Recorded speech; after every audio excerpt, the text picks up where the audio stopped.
It was 2 weeks before Christmas and Mrs. Smith was quite busy.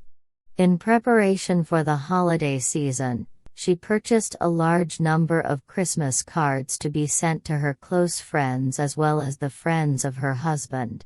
She then placed them on the coffee table in the living room.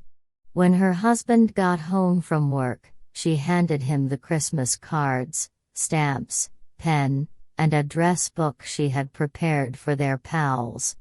"If you compose the cards while I cook dinner, that would be great."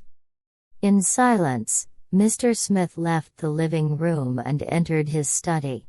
Mrs. Smith was enraged with him, but she said nothing to anyone about her feelings. Then, a minute later, he reappeared with a box stuffed full with holiday cards. They were all marked with names, addresses, and dates.